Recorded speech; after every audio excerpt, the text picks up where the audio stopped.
Everyone, welcome to episode 126 of the Fitness Devil podcast. Today's guest is my buddy Andy McCloy. He's a strength coach based out of Alabama, so you're going to get a whole bunch of his thoughts and wisdom, including going back to his journey through a hip replacement surgery and how this changes perspective on an unsustainable pace and led to a lot of career success. We talk a lot about how important it is to learn sales and marketing and other skills for business professionals, especially strength coaches. We also get into allowing yourself to have an open mind and adapt your belief systems over time, not being stuck in rigid thinking. And also how he starts with prioritizing his family first now and then fits work in. Enjoy. Shut up and sit down.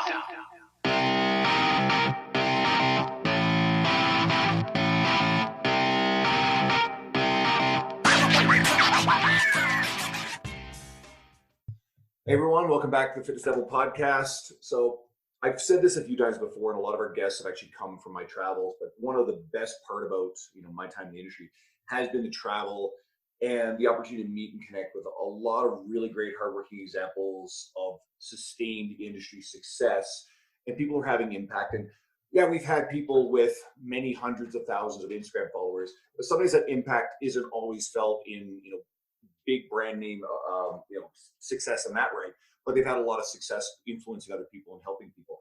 So I met Andy McCloy back in 2017 in September at Luca Hocevar's Vigor Ground Fitness and Business Summit in Renton, Washington. Now, Andy's the owner of, he's down in Alabama, so he's the owner of Body Creation, Sports Performance, and Fitness. And you're also heavily involved in a lot of mentorship with strength coaches in the industry. So like we talked about off air, you've been in my plans for quite a while to get on here. So we finally made it happen. So we're grateful to have you. Welcome. Thank you very much. I really appreciate it. I respect a lot of what you do. And I know Dean probably better than he thinks I do. So I'm excited to talk to you guys. We were talking off air and, I met Andy like a long time ago, but you guys actually travel a lot of the same circles. I already knew. It's crazy. Like we say this all the time, but like, I meet everyone on Instagram. I haven't met you, but I knew who you were. And it just, once you start kind of, we were talking before, connecting the dots between, I don't know, all the people we know, it's like we should have been friends. Like what? Right. I'm not from Alabama. That's right. No, I agree. I agree. This is an industry that is not 6 degrees of separation. It's more like 2, It's in a lot of cases, 1. Like, right. It's like Andrew's talking. I don't know where Andrew's getting water, but when he went to that conference, it's like I don't want to say progression, but like if I didn't step outside of fucking Edmonton, Alberta, and go to like a conference somewhere else and like drink beers with people, I would know no one, which is like so fucked. No, listen. I tell everybody that the key to the amount of relationships I've been able to build were all about for like 10 years, just hitting the continuing education circuit. Everywhere, showing up at every event, and then hanging out with people afterwards, going out to eat, sharing drinks, like breaking bread together has been a thing to build bonds since the beginning of time. And it has certainly been the most valuable thing that I have done is just show up at events, tell people I respect them and appreciate them, share a meal, share a drink, find common values, connect. Exactly the same experience I've had. We were talking off air about when I met you, same event I met Justin Kavanaugh, and again, Dean rather separately down in that sports performance world, gets to know Justin and they get real close. We've had Cav on the podcast and he's been a lot of fun. I can't count the number of examples where that's the same thing. And there's plenty of you guys that the two of us have actually encountered very separately.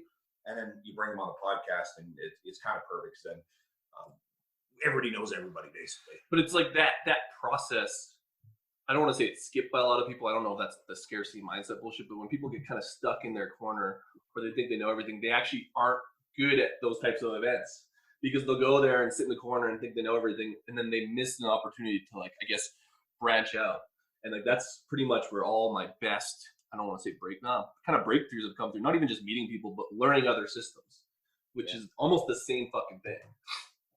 I got a buddy named Steve, and we were talking here recently on the phone. He's in the industry and does a lot of continuing ed stuff. And he was like, man, I remember you at about like 12 years ago at events. Like you would just kind of stand in the back of the room with your arms crossed. And so I was kind of the guy that didn't know how to integrate. And if I reflect back, I think that was centered around a lot of insecurity or uncertainty around like, where do I fit in this industry? And but over time, I realized like my superpower is networking and connecting. Yeah. But I had to get to a place like where I really believed and valued in the worth that I have in our environment. And I think there's a lot of coaches that struggle with that. We look at a lot of the big names and we assume that we're not as valuable or impactful, and that can make us shrink down to a smaller version of ourselves, which can keep us from really building awesome relationships.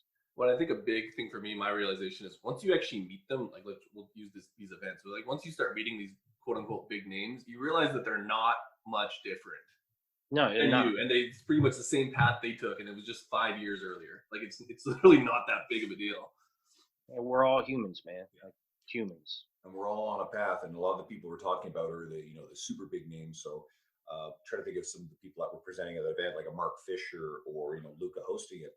You go back in time a little bit on their story, and they're probably in the very same place that a lot of the rest of us or a lot of other people are, where they just hadn't yet had that breakthrough to where they're presenting.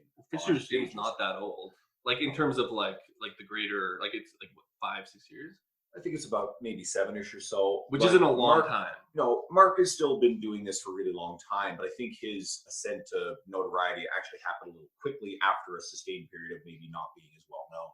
So Yeah. Mark's But that's what I mean. Like most of these people come from, I don't want to say humble beginnings, but they're all fucking trainers. Everybody comes from humble beginnings. It don't matter who you are. They're all fucking trainers at a gym somewhere, and then shit pops off somewhere. And everybody's got their own obstacles or hurdles to overcome to make those connections. Like I've talked a lot with Mark, and I got to present at his Business for Unicorns Mastermind a week ago. And one of the things I talked about was the things I've learned and stolen from Mark.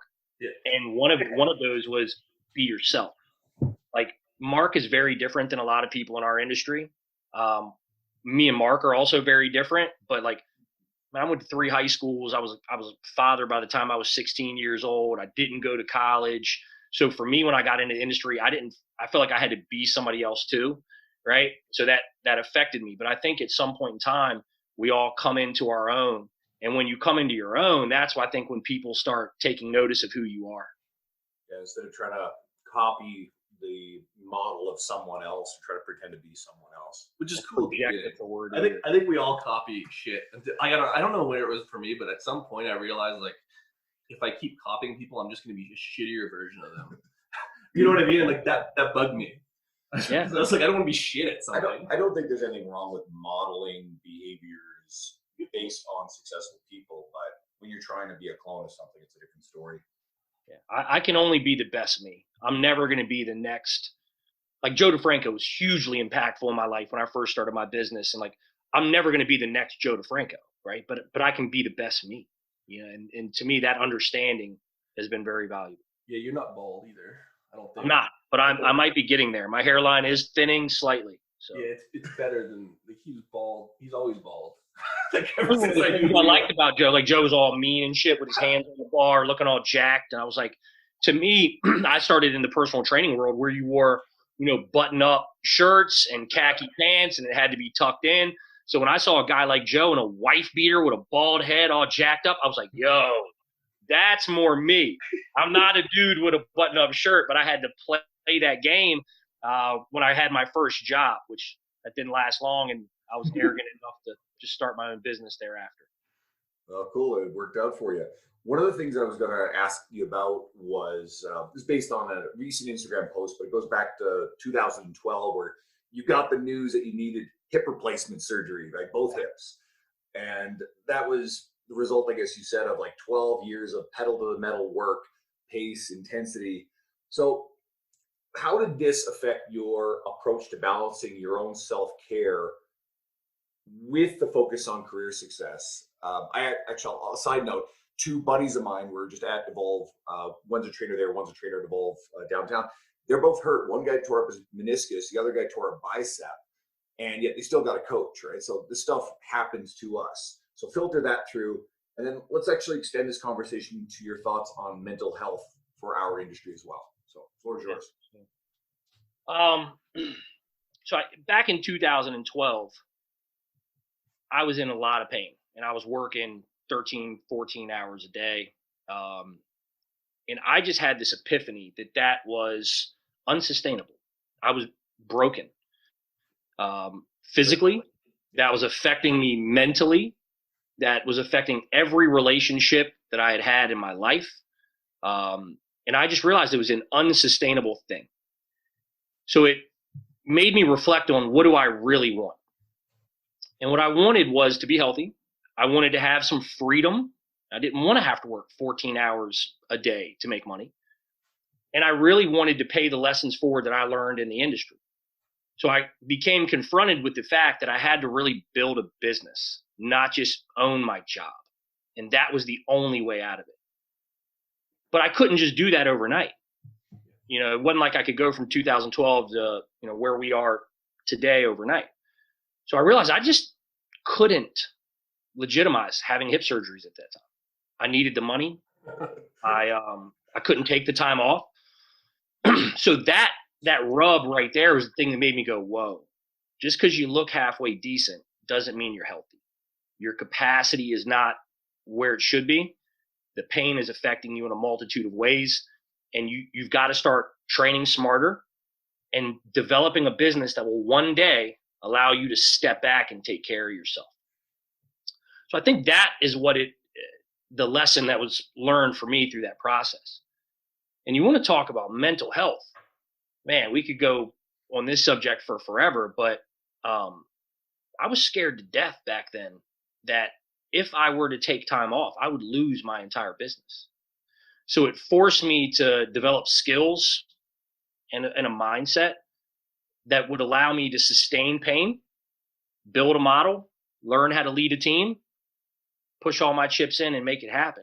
But I suffered through some really dark holes. And I think that's one of the things that I really like helping coaches and trainers with, because I've been there, I've been down in those deep, dark holes. How am I ever going to be able to leverage my time better? How am I ever going to quit working this much in order to make this much money? And through me building my business, I fought for custody of my daughter twice. I was married and divorced one time. I went through a lot of stuff, man, and proved to me that I can endure.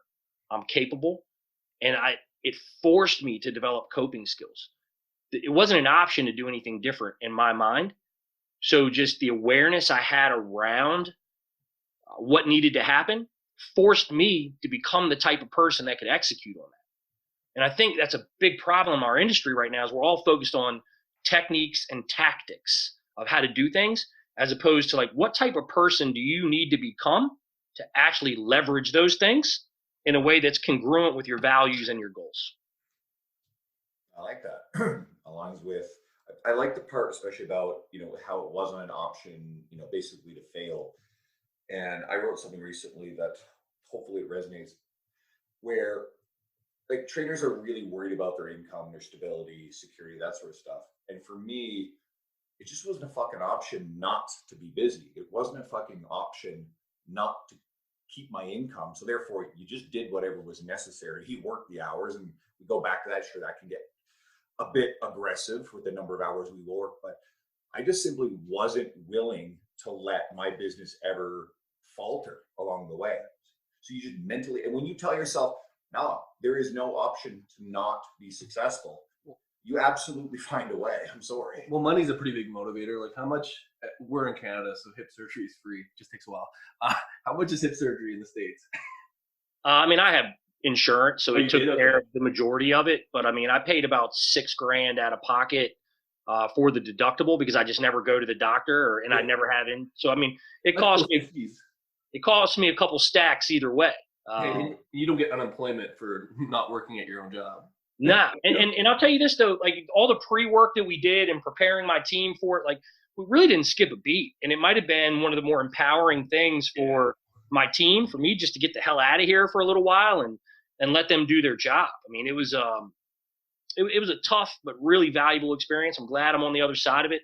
I learned a lot of lessons through that process, and that's a good thing for mental health wise, is being able to, I don't want to say that your work was successful without you, but that probably took a load off your mind too, because you don't really know what that's going to be like till you actually leave, which is tough. Yeah. Luckily I had tested enough.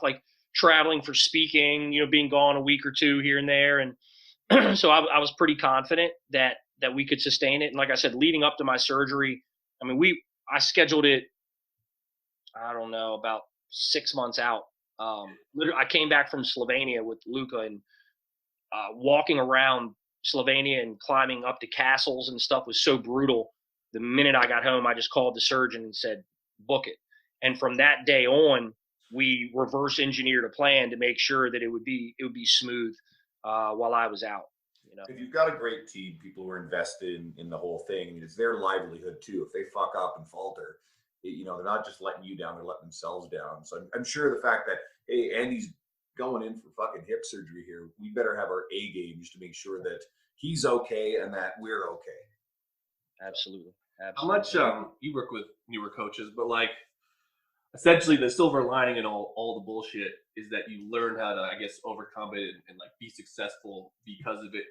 How much of that struggle do you think is necessary? Because like I don't want to say all the new generation doesn't want to deal with that shit, but like, a lot of people want to learn from those mistakes. But it's almost like some of those mistakes make the man, so to speak. Like, Yeah. What are your thoughts on that? Especially with a lot of new coaches coming in. If you can avoid falling on your face, that's a pretty good strategy, right? Like, you don't want to make it harder than it needs to be. But I think if you expect to build a business without friction, difficulty, and adversity, you should just keep watching motivational videos and hoping for the best. But that has not been my experience or my reality. I think if you're really committed to making an impact in this industry, get ready for the pain because it's coming. But the meaning that you give to that, I think, is important, right? So like for me, when we've gone through tough growth cycles, and I've just kind of embraced that, just lean into that and accept it, and just know that uncertainty is a really hard thing to deal with, and you don't always know what outcomes are going to look like. But if you start creating systems and predictable strategies around those things, you have a better outcome. Yeah, so think logically, which it's like hard to do when you're in threat, right? Like, so it's hard to think logical when you're having trouble meeting payroll. It's hard to think logical when you're struggling to get clients and pay your bills. So sometimes, logic, you can't rely on logic as much as we'd like, Well, that's a good point though, because long story short is it's like that seems like a simple answer, but like you said, there's a lot of trainers that are stressed out even paying the bills. But like, I guess at what point do you make that transition? Because I want to say like a lot of them don't even know that they're in the shitstorm, like when they're in it. You know what I mean? So how have you found snapping people out of that? Or like, I guess if you don't know you're struggling, how do you kind of start to realize, hey, I need to start doing these things? Like, what are some red flags, I guess, so to speak? I mean, what I try to do is be a mirror for people, right? So I try to reflect back to them the things that I see that could be limiting their potential and ability as a whole. And I think that takes one, deep empathy and like really caring for the people that you're working with. It takes courage to like tell them really hard shit. And, that's just kind of confronting it and doing it from a place of like, nah, man, like I really care. Like I want to see you win. That's what I found to be most effective. And I'm not so sure that really answers your question, but Well, it does. that's what I took from it. Well, I think like, I don't want to say modeling is the best way to do that, but I mean like, I guess with all these platforms that we have out, podcasts and all this other shit is like, essentially you're putting your best foot forward so that hopefully someone sees it and is like, oh, I'm not doing that. Maybe I should. And then they kind of realize that. But I mean, I guess that's just content creation, period. I guess just whatever means you want to delve into that. One thing is I've been really bad at developing content. I'm not so sure. I mean, I've a couple hundred posts in like 10 years being on, these social media platforms. So I think content is a part of it, but being willing to share your scars with other people, the things you've gone through and healed from, I think is a very powerful way to move people off their own mark. Yeah. You would hope people would just be able to kind of absorb the message through social media. But what I found, like in person, if you can talk to somebody and share something a little bit more personal that you've struggled with, that they might connect with, it seems to open up the awareness channels and gives them a little bit more choice and agency on how they're going to fix that issue in their own life or business. Well, that's what like we talked about with and maybe I should have rephrased that, but like content can be anything. And that's what I mean. Like, you've chosen to like be in-person speaking, doing all that shit. Like, that is, to me, that's content, and that's kind of cool, because what gets projected a lot of times is that Instagram is the only way to fucking get your shit out. And that's why we bring on people like you, because it's just like, yeah, there's a lot of people doing this shit without Instagram. They don't need to have fucking 100,000 followers. Like, their message can go wherever the fuck. My thoughts and attitude towards Instagram, there's a couple things. We were talking off air earlier, I won't say names, but you see coaches who start saying, well, I'm not going to use Instagram, and then they encourage other people not to. But what's really going on is they're struggling with it. They're not doing very well with it. I think Instagram can be a good extension of the other things you're doing. I think if Instagram is your primary vehicle, that's a different community. That's different than the type of people who are in our world. I think that's a bad tactic, because if Instagram goes away or you fuck up and your account gets banned, guess what? Everything's gone. If you're someone who's writing articles and maybe creating really good YouTube content, developing relationships, networks, and an actual core business, and then through all of those things, there is a fundamental philosophy and substance to your message, then you can take those things in snapshots and put it on your Instagram as an extension of everything. God forbid someone makes their Instagram their entire thing. So that's the mistake I think a lot of newer, younger trainers are making. Then again, I'm not going to begrudge someone who has to have a starting point and they're trying to build up clientele, they're trying to build up a message, and they're using Instagram. Just, I'd say, branch out a little bit and create some enduring things. If you have something on your website that's timeless, it's searchable, this is like straight up Jordan Syatt type philosophy, where if your article ends up being one of the better articles on a topic, it might show up on the first page of Google. That Instagram post that you made 6 months ago, that had a shelf life of about a day if you're lucky. Yeah. And then no one's going back to find that. And I totally agree with everything you said. But I have a slightly different perspective, only because I don't consider myself a very good writer. I don't like doing social media. It's exhausting for me from a mental health standpoint. I think a lot of people have this game really mixed up, and it's easy for me to say this because I came up in a time where social media wasn't a thing. Yeah. But I think people are way too focused on building a following and creating these perfectly manicured Instagram channels, as opposed to just like, let's try this. Become really good at what you do and show up and do the job in real life for a long time, and then share that with people. The thing, and I'll tell you, Luca is one of the guys that pushed me to get into coaching and mentoring. And one of the things that will always stick out to me that he said, he's like, you've already done all the hard work. Like, you've already got a pedigree. And I mean, I've got enough social proof for this is him putting his camera on his wall. There's a lot of pictures of athletes on his wall. Right. So it's like, I didn't know if this is being filmed or not, but I mean, when you've done the work, the message that you put out into social media becomes more powerful, because I think the consumer is becoming more aware of people that are better at creating an image than really being good at what they do. So I think, and again, this is back to this whole like tactic thing. Like, I could tell you a bunch of tactics that I've never used on Instagram to grow your Instagram channel. Like I know a lot about it. I know all this really smart dudes in that space, but I have not built my business that way. I built my business by figuring out, what don't I know? Now go learn that. Yeah. Now do that. Now get better at that. Rinse, wash, and repeat. And that is not a very sexy selling point. I can't sell that in a 90-day program and say you're going to make $50,000 EFT every month. But to me, if you look at all the people that are successful, that's actually what they did. Go back and look at Luca's background. Look at Eric Cressy's background. Look at Mike Robertson's background. Look at anybody who you respect in this industry. And with a few exceptions, because there are some anomalies out there, they put in tons of work before social media ever even became a part of their playbook. So I think there's still some value in reflecting back on the things that have stood the test of time, and not just feeling like you need to hack Instagram to develop a relationship and a following. Well, that's why we brought you on. We have a few people that are that exact same message. We spend a lot of time making fun of Instagram, and like, obviously there's value in it, but we don't feel like it's good to promote that without bringing on people like you who've actually done it and done these things. It's like when we have Tony Gentilcore on and all this stuff. Like, not that they're the old guard, but like, that has stood the test of time, and they've converted shit on Instagram. And I think a lot of people see what's on Instagram and just want to go right to that. It's like you missed the whole fucking boat. Yeah. Like, It's a you're lot not more even fun good to do photo shoots and like that's a lot more fun than actually working. And I mean, I can barely make myself. I'm promoting an event, right? I got a lot of attachments, and I can barely make myself post once a day. It's just it's a tough thing. My number one priority is my family. My number two priority is running my business. Those things come before me actually making social media posts. It is what it is. And I'm not saying anybody should do it my way.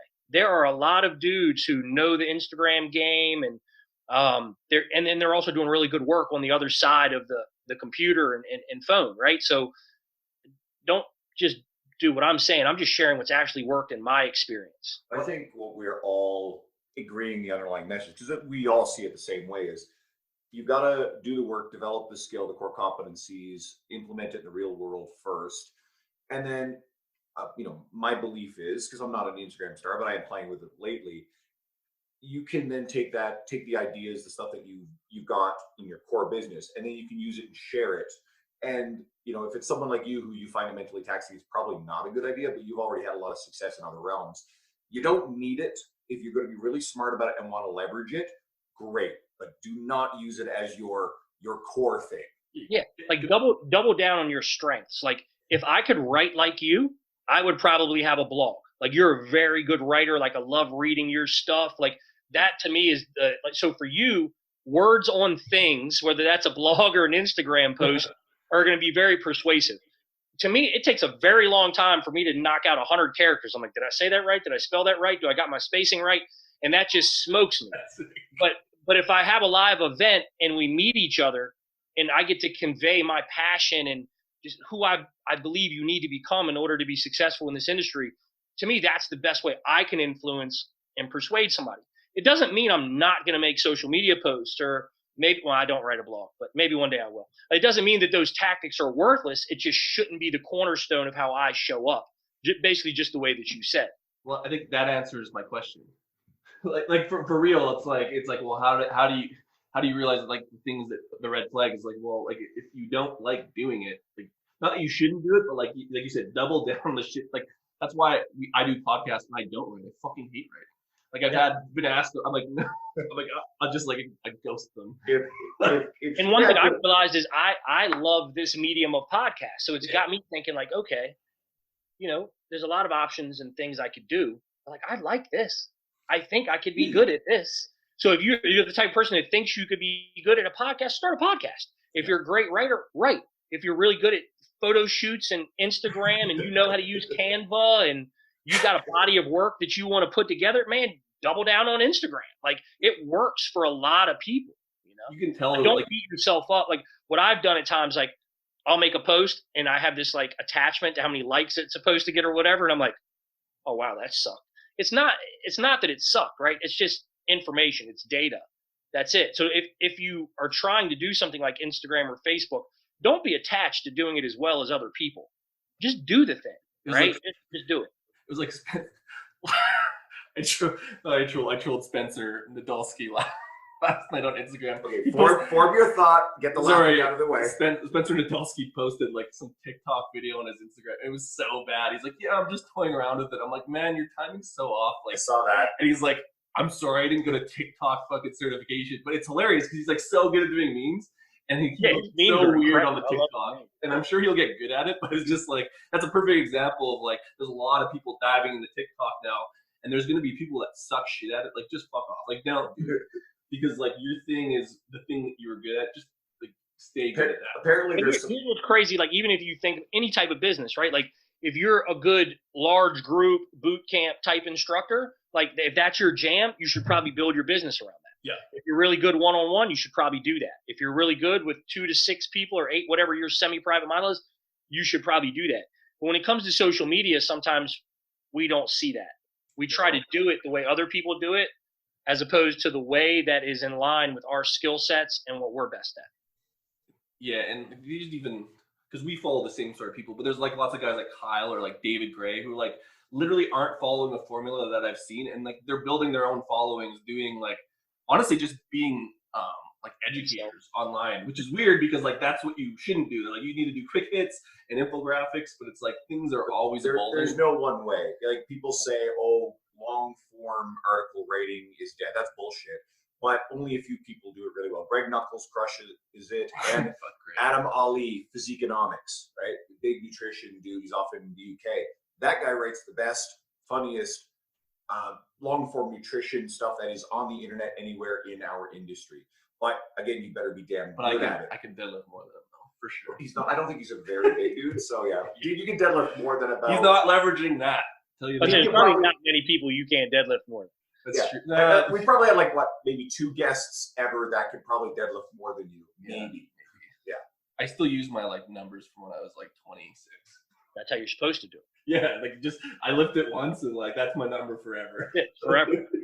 I guess you know that all too well with your units. I do. I used to remind people of what I could do when I was 20 all the time. And then, but you know what? You got the not to get off that. You have the other end of it where now you have like the old man hip thing. So like you always have a good excuse, regardless. Anything I do is impressive at this point. You know, it's like you're leveraging your I can strengths. touch my toes. That's a and I'm joking, but like, yeah, when you've had 2 hips replaced, like being able to train hard, like people are impressed by that, you know. But there's Travis Mash. He went on some of the trips that we were hosting on for Stronger Extras. Anyways, same shit. He has like 2 hip replacements, and he's like a world class powerlifter. He gets so jacked up about training, even though he's like he's not what he was, but like everyone's like, oh man, that's so sick. You fucking front squatted whatever 500 pounds, which for him is like low, or whatever, like 400 pounds. But like because he has a hip replacement or 2, and he like kind of limps around, it's just like, man, that guy's a beast. You get a new beast mode. There's a lot of this in our industry. Lee Boyce is a good friend, and Lee's had both of his knees worked on. Like he's like 7 foot tall. Replaced. Yeah, he's 6'4", and dude can like below parallel squat 400 pounds again now, and that's pretty legit stuff, right? So, I'm still in the process of healing my body. I mean, like I've got most of my range back. I mean, I feel way better than I did before, but I think another lesson that's worth sharing is I had to put my hips off, right? I had to. But the damage that was done by putting it off is something I'm still dealing with. Oh, yeah. If you are somebody who's injured, get it taken care of. You know, if you have sleep issues, get it taken care of now. Like the longer you allow that cycle to happen, the harder it's going to be to come back from. And I'm speaking from experience. I'm the same way. When I had I tore my labrum my last season of football, like the just prior, I want to say like 4 months prior, and I could either get surgery or play through my last season. I'm like, fucking, I'm like whatever. I was like 24 years old. I'm playing through my last season. I couldn't get my knee above like 90 degrees, and I played through it, and like it was fucked after. Yeah. Like my labrum went from like 25% tear to 50% tear, and I had like arthritis. Anyways, long story short is like I'm still dealing with the aftermath of it because I basically altered my gait. I played at a very high level, and like the pain cycle just, anyways, I guess the like taking care of stuff, like putting stuff off does have its consequences, which like bleed into social, which bleed into business, which bleed into all this stuff. Like I don't think I've been worse than trying to overcome injury. Like I can't focus on anything.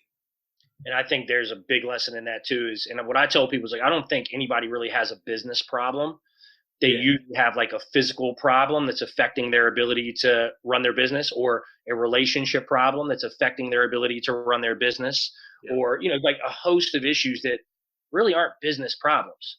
They're like dealing with your own shit, physical, mental, and emotional.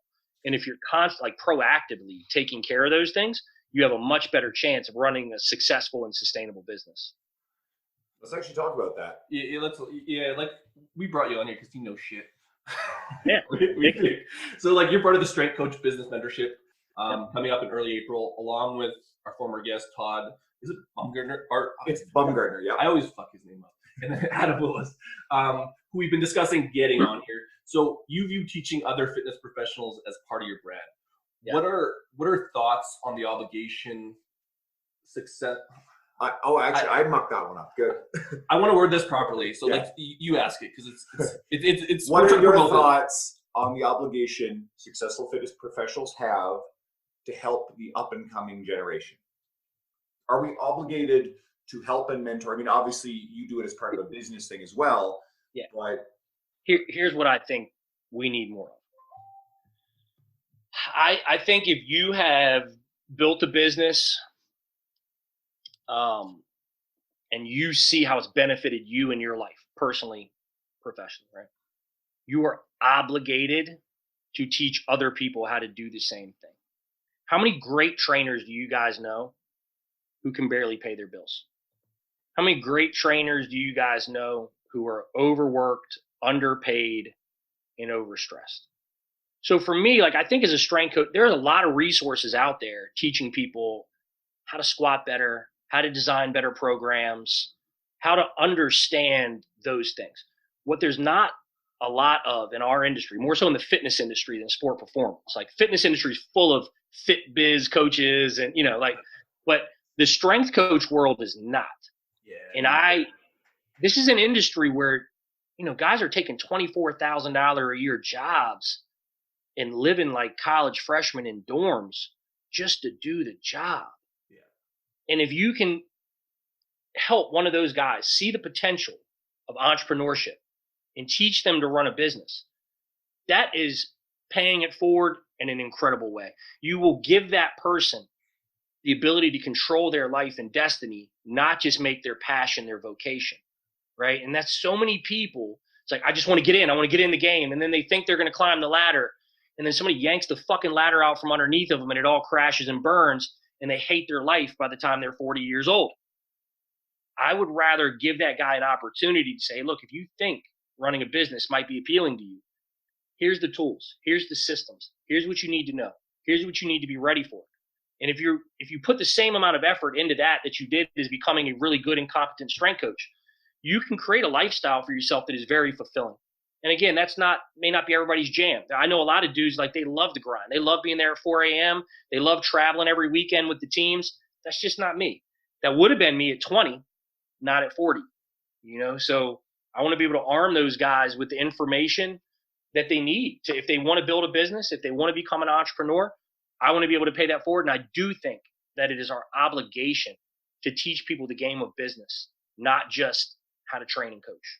Well, and that's, I'm not going to name names, but just through the realm of where we're involved with, there's a lot of strength coaches, and we'll talk about the sport performance realm, but like exercise science people who like get jobs with teams, and they, like you said, the ladder gets pulled under them. They were only making $30,000 a year anyways, and then like budgets or whatever, the team loses, like they're fucking now a personal trainer, and like they're not fucked, but they don't know what to do, and like they're unreal. Like, I know so many unreal people who like aren't good personal trainers in the fit pro world, but that's where they end up, because that industry, the strength and conditioning industry, is pretty shitty in terms of the high performance. I agree completely. Not well paid. You said that. There's nothing more soul sucking than a guy who really loves to work with athletes who now has to work with 70-year-olds all day.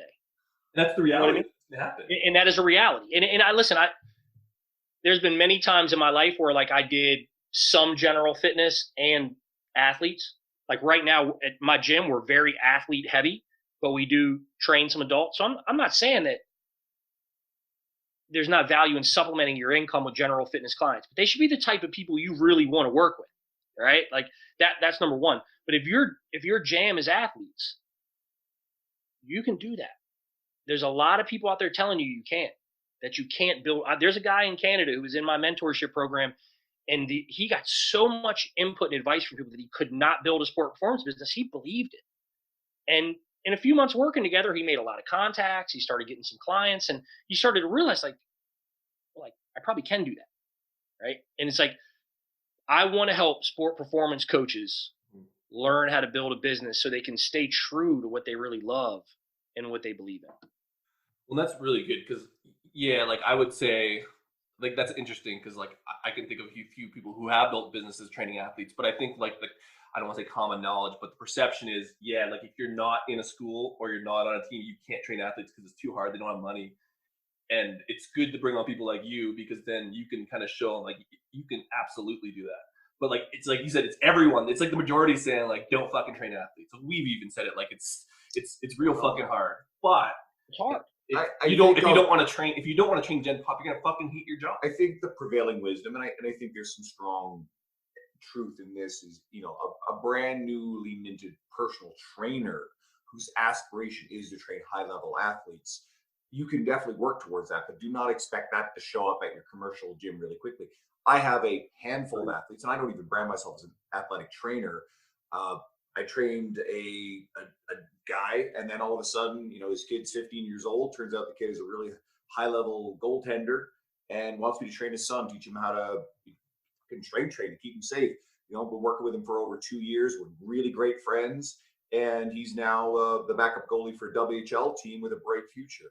But that wasn't because I went and sought out athletes, but I had also learned the skill set to be able to make sure this kid is strong and really durable. But you also learn how to become a personal trainer and leverage yourself, which I would say, let's say the people who want to train athletes, they don't even learn that stuff. I don't even know if it's just because it's not interesting to them. Like if you go on an exercise science degree and you like biomechanics and strength training and fucking PRI or whatever, market. Not a lot of those guys like to market themselves as such. So I think fitness personal trainers, they've kind of accepted that learning marketing and sales is required. I think a lot of people in the strength and conditioning world are very resistant to that. They have a lot of issues around money and what it says if they're selling their service to somebody. But those are the very skills that you need to develop.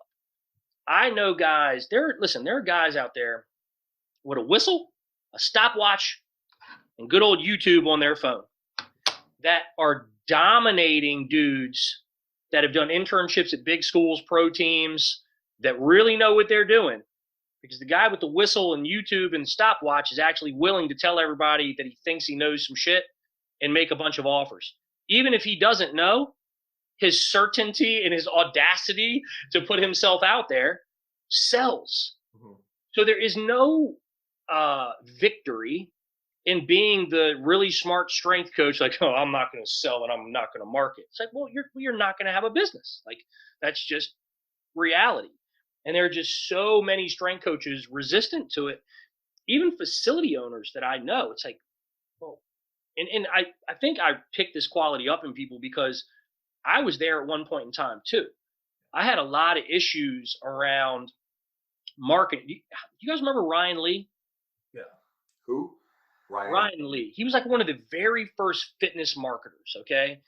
I said Ryan Leaf. I was oh yeah, I remember Ryan Leaf. No, not that guy. But Ryan Lee is a brilliant marketer. I mean, he's a boss, and he started teaching a lot of these online marketing concepts before anybody else. And I remember when I first started seeing his stuff, I was super judgmental. I was I'm not buying into any of this. He's just teaching bad trainers how to be good marketers. And if you're really good, people will just show up at your door. Not so true. And guess what? All the dudes that I know that went all in on Ryan Lee's stuff are all very successful, and they're also very good coaches. Now, there are certainly some bums that probably took his marketing material and banged some kids up and hurt some people, but they were still doing the right thing. I was the one that was wrong, sitting over here as a judgmental strength coach, I just want people to hire me on my coaching pedigree, not my ability to sell and market. It was ignorant, and it was from a place of deficit. I was triggered by having to learn those things, and I didn't know those things. I could ramble on about periodization all day, but I didn't really know a lot about marketing and sales. And that was a limiting factor for me for a long time. Well, I guess what was the big what you talked about your injury, but where was it where you realized yeah, I'm an ignorant idiot? Probably very early on. No, when I was young, I probably had the whole Dunning-Kruger thing going for me. I thought I was a lot better than I was, and I'll say this: the more I know, the more I have realized what I don't know. Yeah. So I don't think there was ever this one epiphany that happened and was yo, you really don't know shit. I'll say this though too. When CrossFit first came on, everybody in our industry was just banging on CrossFit. And I joined right in. The programming wasn't right. They're violating these things like the SAID principle and doing high Olympic lifting, and I would shit on CrossFit.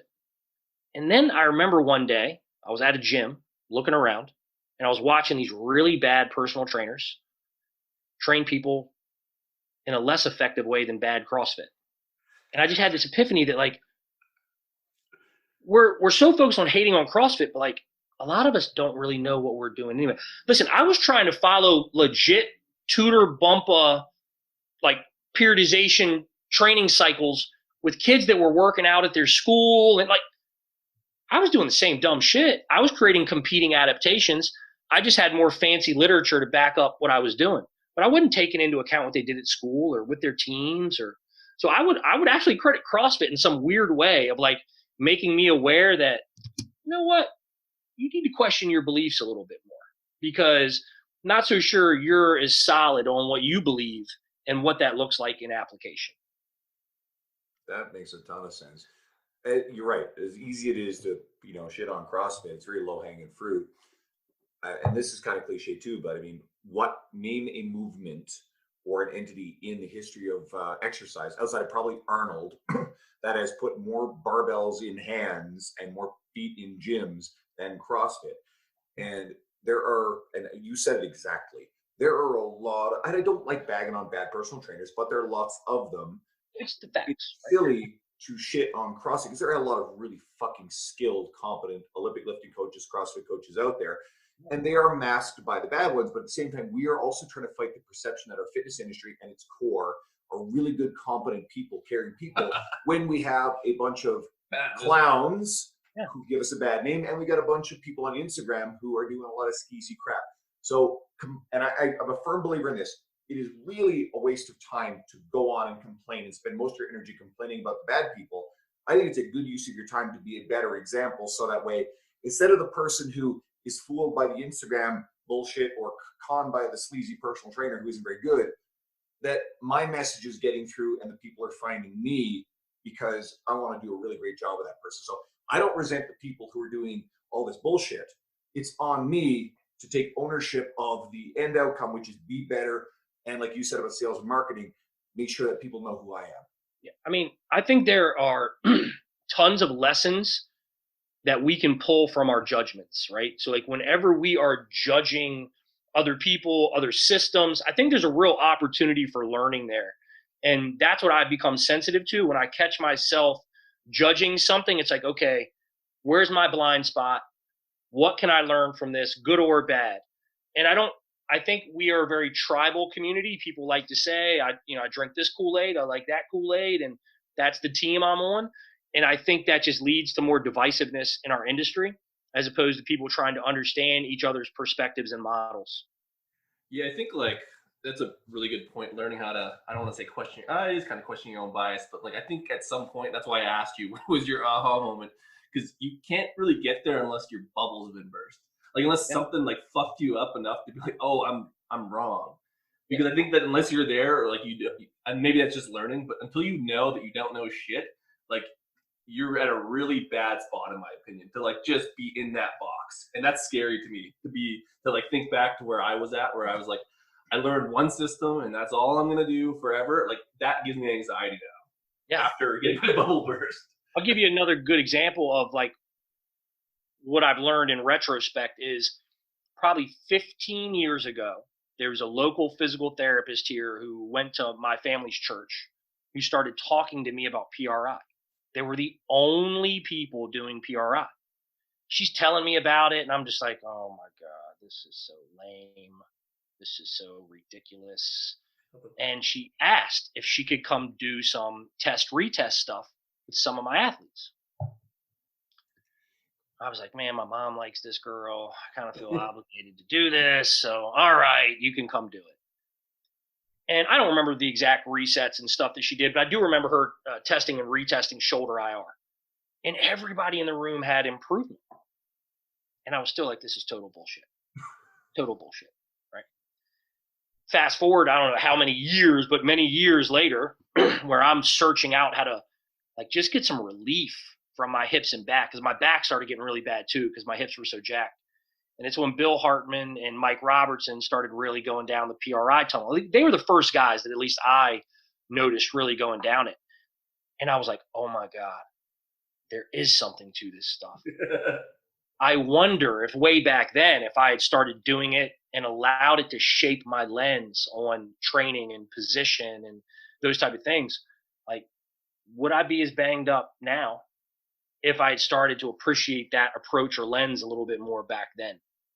So it's unfortunate that we have to learn in hindsight, but my judgments on that PRI system have been completely reversed. And I shouldn't even say PRI system, the principles associated with PRI, right? So, but now I have a totally different perspective and belief wrapped around that. Unfortunately, I just had to figure that out in hindsight. Well, they run into the same problem like that. These strength coaches come in that can't get businesses like it's not sexy and it sounds like bullshit and it looks like bullshit a lot of the times. Yeah. And so like they're not good at marketing, and like you said, I didn't even like it till I stumbled upon people who look like me that were using it, but also were able to like kind of criticize it as well. Yeah. Until it became cool, then it wasn't cool. But like the still underlying issue with it is like if you say you do PRI, you're automatically a fucking hack. But it's like I don't even do PRI. Like PRI is like in a clinic and all this stuff, but it's like there's a principles in there that can shape your lens. I'll tell you one of the things. And again, like I'd even felt like like the minute I could push air into my back, I was like, whoa, that feels different, right? But my lens was about how does this affect performance? And I had yet to see that yet until one day I was at IFAST and I was with Coach Ken, Joe Ken, and Bill took him back in the purple room, did some ninja shit on him. He came back out and then pulled a PR in the deadlift. That immediately went, oh, okay, now I see. But still, we have biases towards things, right? Like I cared way more about performance than I really did about health, at that time. So I couldn't see the value in PRI until I saw its impact on performance. Something I think underlies this entire conversation, this entire episode, is try not to box yourself in to such rigid thinking, such tribal thinking, so that way you can't allow these ideas as they come across to seep into your brain. Dean's sort of alluding to the sort of a lightning bulb moment, but I don't know if it really happens to a lot of people. I think it's just over time there's an evolution of your philosophies, of your approach based on the things you expose yourself to. And I think if you allow yourself that open-mindedness over time, these good principles will creep in and you'll start to absorb and adopt the things that have benefit. It's just when you create this, no, that's bullshit, this very hard set mindset that, hey, no, I'm not going to do any of this crap. That's when you don't allow it to get into your brain. Well, I was going to say, once you can kind of question your own body, once you realize what it is, you're like in the fucking money. So like for you, it's like seeing someone deadlift, you're like, oh yeah, I hate bullshit. But like now like your lens is like, if I see a strong dude doing something that's like helps my system, then I'll use it. Now you're free. Now you know that like all the things you're making judgments on were probably through a bad lens. So now you can be more open-minded. Like the same thing with me. Unless I saw like the application to like, oh, I get it now. Like, oh, if I'm not in pain, I can fucking lift more weight. Big aha moment. Even though that seems really simple, until you're there, you just think like, no, like fuck you, motherfucker. You're, like you don't know anything. You're not strong. But sometimes you need to experience a shift or witness a shift that aligns with your beliefs, and then you're in order to accept, right? Yeah. And then that's what I've seen in many areas. Which is like, I don't know how to like simplify that for people. And that, again, I think everyone has to come on their own. But I think like this comes back to what you're saying with my question earlier, is that if you can start to model these things in a way that resonates with someone else, you're going to be whatever that version of it is for them. So for me, it's like trying to be strong and do this stuff. Some strong dude that's in pain will help me, but I ain't going to help fucking Sally at the grocery store. She doesn't, you know what I mean? Like she doesn't want to see me lifting without my shirt on Instagram. But I can help the one. There's lots of people that I can. She might. Depends on how good you look with your shirt off. Yeah, like I'm not there yet. Like I ain't done. I'm on my way back. So let's actually ask you this before we have to wrap up. We've talked a lot about like work and being overwhelmed in the early stages of your career, developing a business. So one thing you'll notice, anyone who follows you or has you on Facebook, your family features prominently in the stuff you do post. Right? So how do you set boundaries for your family time and the things that you do outside of your career? What's important to you? So one, I believe in that concept of like first things first and then putting them in your schedule that way. So what I think a lot of people are very reactive to the job and then they try to fit family and the things that are important to them into their schedule as opposed to starting there. So I've got non-negotiables when it comes to my child. And this started when I got custody. My oldest daughter is 23 years old, and I got custody of her when she was about 13, maybe 14. And I was leaving in the house in the morning. I'd come here at like 4:30. I'd train people in the morning. When she woke up about 6:30, I'd be at the house by 6:45. I'd cook her breakfast. I'd throw her in the car. I'd drive to school. But 9 times out of 10, that drive to school, I was so mentally fried and just like, and I had to get back to the gym. Like it was just a kind of a miserable. It was tough, man. Like we had good mornings, but we had bad mornings, right? So I realized when Kagan came into my life, my 5-year-old daughter and my wife, was like, I will never repeat that mistake again. Now, luckily, I had done the work on the front end to remove myself from 5 a.m. and 6 a.m. appointments. I didn't have to be to the gym till 8. So I had now this time in the morning. It was like, you couldn't pay me any amount of money to come train you at 5 or 6 in the morning anymore, because that's the time I'm up with my daughter and my wife. I cook my daughter breakfast. I drive her to school, and then I come to the gym. Like it's the most important thing. You can't pay me to do anything from 3 to 4 p.m. That's my time to go pick my daughter up and bring her back here to the gym with me. You can't pay me to work on Sundays. You can't get me to do, because that's family time for me. So setting your schedule up where you actually put first things first is huge. And then from my perspective of breaking my body and how important it is to be at my best from a health standpoint, the very next thing I do every day is I train. And there are a lot of people in the entrepreneurial space, and I don't think they're wrong. I just think we have different perspectives. They'll say, first thing, you need to do your work. And I'm like, yeah, maybe. If your body's healthy, if your relationships are healthy, then it makes a lot of sense to me to just wake up and do your work, because that's when, like, cognition and focus is probably at its best. But for me and in my experience, my family has to be first, my body has to be second, and then it's my business. And that's how I plan my schedule. I love that. That's good. Everybody has their own way of setting boundaries, and I don't know if we've ever really talked to anybody who's explicitly said they've done that, and that makes a ton of sense. This is a popular book that I'm not a huge fan of, but it's like Profit First, and it's like a business type book, but the same principles apply to your life, right? Let me change your mind on Profit First really quick. Sure. It was so Mark Fisher. This is one of the other things I stole from Mark Fisher. Probably back 5 years ago, I went to his Business for Unicorns deal in Chicago, and he started talking about Profit First. And I had heard about it before, but I was like, it sounds like Dave Ramsey's envelope system, but with bank accounts. So I was like, whatever. I pulled him aside and was like, how important do you think this is? And he said, well, just let me tell you. We hired a full-time Profit First professional. We invested in the training, and it's been one of the most important things that we've ever done for our business. I said, enough said. I come home, I buy the book, I devour the book, and then I'm like, whoa, I got no idea how to do this. So I shelved it again. Then through, I'm a hustler turned business owner, man. I was just a hustler when I was a kid and started a business. Nobody taught me how to read P&Ls and bank. I didn't know what to look at on these things.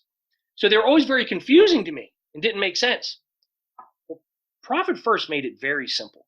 It made me really understand where all my money was. So I was like, man, I got to figure this out. I knew I couldn't do it on my own. So I hired a Profit First professional.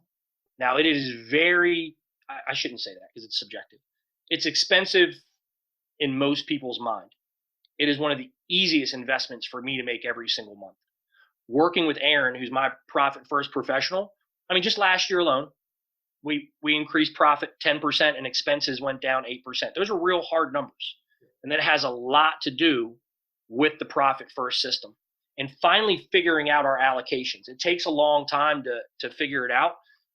And that's why I don't think most business owners should do it on their own. And the other thing that I realized, I fired my longtime CPA because he disagreed with it. He, like most CPAs, they believe in GAAP and ACBO, I believe is the other one. And I bought him the book. I tried to get him to do the research, and he just wouldn't. But now the guy that just wrote the book, Profit, by the way, I'm giving this book away free to all people that attend my event. The guy that wrote the book, Profit First for Micro Gyms, is actually my CPA, or he owns the CPA company that I work with now that's in Utah that specializes in Profit First.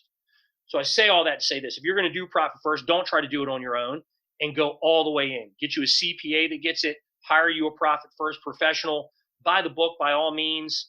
Start slow if you want, but to really dial in your allocations, you're going to be better off working with a pro. What are the odds of you bringing up that book? That's right. So what I'll actually qualify is, no, I actually think the Profit First idea is very sound. I find the author, because I listen to the audio version, insufferable. I can't stand him. He's just really goofy and annoying. There's some great ideas there. I read one of his other books based on a recommendation. I'm like, fuck, this guy's annoying. But not everybody's going to resonate with you. But I do agree with you that I know there's some really solid stuff on the business side of it. Just I can't deal with the dude's voice. So, I hear you. It is what it is. He probably knows the author. No, I don't. But like I said, John Billings is the guy that wrote Profit First for Micro Gyms. Yeah. That's our CPA firm. That's who we use. They're out in Utah. They're great. I have no problem shouting them out. My CPA's name is Nate. So anybody wants to holler at Nate.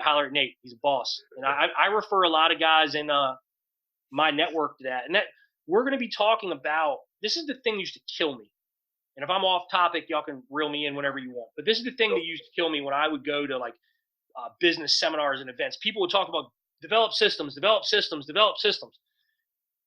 And they would tell you things like checklist things and record everything you do in a day and just bullet point it out. But what they don't teach you is how to make all those systems communicate with each other to create a healthy organization. So there's two things that I've pushed all the way in that I think has allowed us to be a very healthy organization. One is Traction, the book written by Gino Wickman. I do not think that if you just read Traction, just like if you read Profit First, you're going to be able to put this stuff into play. So we hired a coach as well that was associated with Traction, and we did the same thing with Profit First. Investing in those two things, I credit for a lot of our success. And I have no problem. Like, I think a lot of people are invested in making you think they like invented some shit or created some shit. In my experience, that's just not ever what happens. But people will hold these things very close to their chest. They don't want to tell other people like, hey, these are the resources. When people come to my event, I'm going to tell them exactly like where the information came from, how we were able to apply it, and where they can go get more of it. I don't want you hamstrung to me for that information. I can provide a lot of context from an application standpoint, but by all means, like I want to arm people with the information to control their own lives and control their own business. And Traction and Profit First are two of the biggest things that have helped us. And I think, and I don't want to talk about any other businesses, but I think you'd be surprised how many other successful businesses in our industry lean on one or both of those. Cool. So you've mentioned the strength coach business mentorship a few times. Yeah. So let's let everybody know where they can find out more information about that and find your social media. So I'm pretty sure we got the URL set up right now to where it's strengthcoachbusinessmentorship.com. They should be able to go to that. If they would like to find me, I'm trying to hang out on the Instagram a little bit more these days. So it's Andy McCloy _BCI. And the link to the event page is also in my bio there. It's going to be a great event. Last year we did this with my entire staff and team. This year I decided to call in some friends. So I got J.L. Holdsworth coming in to talk about culture, Tom Bumgardner about all things staff training, Drew Massey to talk about developing a scalable training system, which is a forgotten element for a lot of people. I got Michael Salvietti, who's my marketing guy, to talk about ninja marketing stuff.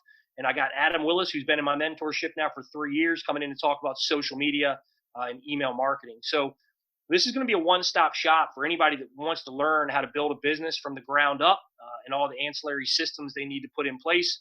It's going to be 2 days of, getting fed through a fire hose. And the day before, we're going to hang out and go to a local brewery and, just get to know each other and kind of do that, event networking that I think is so valuable and important. So that sounds fantastic. I wish I didn't have a full slate schedule where if you were a little closer, I could just pop down. But hopefully anyone, especially who's in your neck of the woods, but even anyone who's really interested in stuff, it'd be worth traveling for. And we had a guy drive down from Ontario last year, drive with his wife from Ontario. Holy shit. We had a guy from Toronto at the last one, and a guy from Calgary at the last one. So we've got a couple of Canadians in my mentorship program and who traveled here to visit as well. So who's it from Calgary? Because I mean, that's on our doorstep. A guy named Reggie Zach. I'm gonna butcher Reggie's name. He's gonna hate me for this. Hold on. Let me check the Instagram so I don't like really embarrass myself. I'm gonna say Zacharias, but I know that's wrong. So Reggie, forgive me. I'll tell you this. It's Reggie Zacharias. Sorry, Reggie. Zach Training Systems. Cool. Well, Reggie's a good dude, and not a clue yet, but I used to train Juwan Simpson, who's a middle linebacker for the Calgary Stampede for 10 years, won 2 Grey Cups with them, and he's on my board up here, and local guy. And so I've actually made it to Calgary. That is the only place in Canada that I have actually visited so far. So well, it's super close to us because it's what Calgary's a good 2.5 hours drive away. So yeah, good place. Good spot. Cool. Hey, brother, thank you so much for coming on. We really appreciate your time. And stay online for a sec after we're done. To everybody listening, if it's the first time you're finding us and you're listening to Andy, then a lot of our community, people like Luca Hosovar, we've had Luca on the podcast, we've had Justin Kavanaugh, we've had Todd Bumgarner, we've had Clifton Harsky, and a bunch of other really great people. Check that stuff out. If you like it, stick around, subscribe. And if you're someone who is a longtime listener, I pride myself on bringing friends like Andy on here so you guys can find out more about them, because when you're following, and I love Jordan Side, love Brett Contreras, love the people who've got the big brand names, but you can probably get just as much, if not more sometimes, from someone who has been really successful. They just didn't give a shit to build a giant Instagram following. So go check out Andy's work, please. And I promise I'm going to build a bigger Instagram following one day. It's just going to be slow. Shut up and sit down.